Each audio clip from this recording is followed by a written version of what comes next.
ఉమ్మడి కరీంనగర్ జిల్లాలోని Kaleshwaram project link 2లో ఉన్న పంప్ హౌస్ల సందర్శన కార్యక్రమాన్ని బీఆర్ఎస్ నాయకత్వం నిర్వహించింది.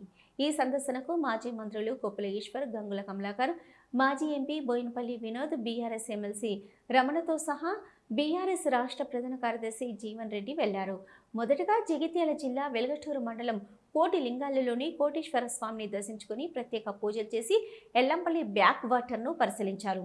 ఆ తర్వాత పెద్దపల్లి జిల్లా ధర్మారం మండల కేంద్రానికి చేరుకున్న వారికి స్థానిక బీఆర్ఎస్ శ్రేణులు ఘన స్వాగతం పలకగా అక్కడి నుంచి నంది మేడారంలోని కాళేశ్వరం ప్రాజెక్టు 6వ ప్యాకేజీ డెలివరీ సిస్టమ్ను సందర్శించారు. ఎల్లంపల్లి నుంచి నంది పంప్ హౌస్కు వస్తున్న గోదావరి జలాలకు పూజలు నిర్వహించారు.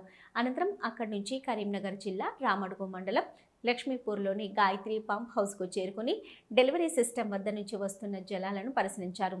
ఈ సందర్భంగా నంది పంప్ హౌస్ వద్ద మాజీ మంత్రి కొప్పుల, మాజీ ఎంపీ వినోద్తో పాటు ఎమ్మెల్సీ రమణ మీడియాతో మాట్లాడుతూ సీఎం రేవంత్ రెడ్డికి ఇరిగేషన్ మంత్రి ఉత్తమ్ కుమార్కు కాళేశ్వరం ప్రాజెక్టుపై పూర్తి అవగాహన లేదంటూ విమర్శలు గుప్పించారు. ఇప్పటి కాంగ్రెస్ నాయకులు కాళేశ్వరం ప్రాజెక్టు అంటే అక్కడ ఉన్నటువంటి గుడి మాత్రమే అనుకుంటున్నారని ఎద్దేవా చేశారు. కేసీఆర్ కీర్తి ప్రతిష్టలను దెబ్బతీసేందుకే కాంగ్రెస్ నాయకులు కుట్రపూరితంగా కాళేశ్వరం ప్రాజెక్టుపై తప్పుడు ప్రచారాలు చేస్తున్నారని మండిపడ్డారు. ఉమ్మడి కరీంనగర్ జిల్లా మంత్రిగా ఉన్న అడ్లూరి కనీస అవగాహన లేకుండా గ్రావిటీ ద్వారా నీళ్లు వచ్చేవని మాట్లాడడం విడ్డూరంగా ఉందన్నారు.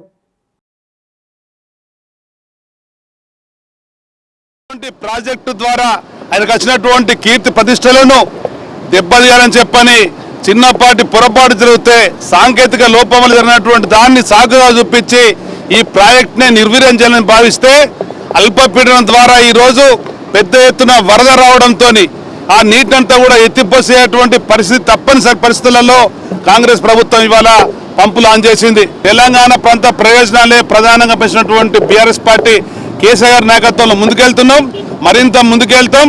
ఈ ప్రాజెక్టును కాపాడుకునే విధంగా కాంగ్రెస్ ప్రభుత్వం కనువిపోయే విధంగా ఏదైతే మీరు కుంటు సాగులతో ఆపినటువంటి దీన్ని తెలంగాణ ప్రాంతంలో ఉండేటువంటి సుస్థిరమైన ఆయకట్టు కొరకు, తాగునీరు కొరకు పూర్తి స్థాయిలో పనిచేసే విధంగా మా కృషి చేస్తాం. 240 టీఎంసీల నీళ్లు వచ్చేటట్టుంటే ఆనాడు వైఎస్ రాజశేఖర రెడ్డి ప్రాణహిత చేవెళ్ల ప్రాజెక్టు నిర్మాణాని కోసం ఎందుకు మరి ఆ రోజు ప్రతిపాదన చేసిండ్రు? ఎల్లంపల్లి సరిపోద్ది కదా. ఈఎల్ఐడి కూడా మీ ప్రభుత్వం వచ్చినప్పటి నుంచి మరి తుమ్మిడిగడ్డ దగ్గర ఖచ్చితంగా బ్యారేజ్ కట్టి తీర్థం అంటున్నారు కదా. ఇప్పటి వరకు తట్టడి మట్టి పోయలే, అనుమతులు రాలే, కానీ మాటలు చెప్పి కాలయాపన చేస్తున్నారు. ఈ విషయాలన్నీ చెప్తున్నప్పటికి కూడా ప్రజలకు అర్థమవుతుంది, కానీ కాంగ్రెస్ పార్టీ నాయకులకు, మంత్రులకు, ముఖ్యమంత్రికి కూడా అర్థమైతలేదు. అర్థమై నటిస్తున్నారా లేదంటే మళ్ళీ ప్రజలను తప్పుదో పట్టించేటువంటి ప్రయత్నం చేస్తున్నారా అర్థమైతలేదు. ఇదైతే అడ్లూరు లక్ష్మణ్ మాట్లాడినటువంటి మాట అయితే సత్యదూరం. నిజంగా కూడా నవ్వుకుంటున్నారు ప్రజలు.